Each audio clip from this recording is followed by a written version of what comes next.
Major news coming out of Israel tonight, where in a matter of hours, the Prime Minister, Benjamin Netanyahu, is expected to urge his security cabinet to back a full military takeover of the Gaza Strip.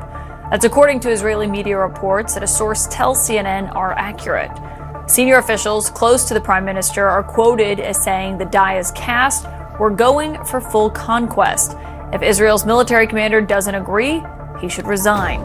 President Trump increasing the pressure on Russia to end its war, posting he's moving 2 nuclear submarines to be positioned in the appropriate regions, following what he called highly provocative statements from former Russian President Dmitry Medvedev.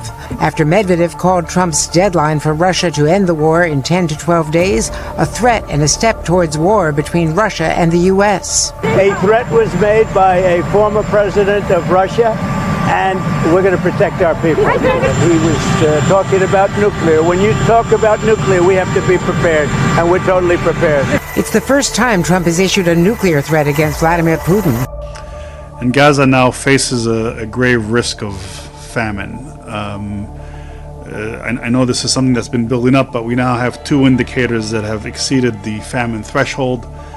1 in 3 people in Gaza are going days without food, and the malnutrition indicator has exceeded the famine threshold, with global acute malnutrition now at over 16.5%. Today, more than 320,000 young children are at risk of acute malnutrition.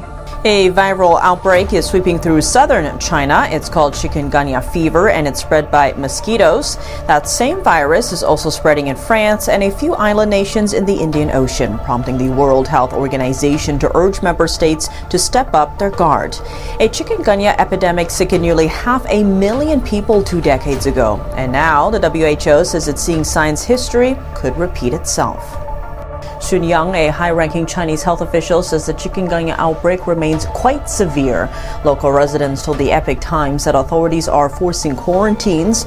While deaths are rare, the disease can be fatal, especially among infants and the elderly. New images capture the moment a massive 8.8 earthquake struck eastern Russia.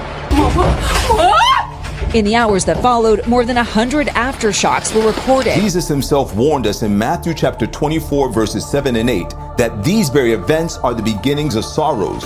They are the sure indicators that Jesus is soon to overthrow the wicked and perverse nations of this world and save his obedient, faithful children. It's time to get ready and stay ready. Jesus is coming. And whether you like it or not, the truth is the truth.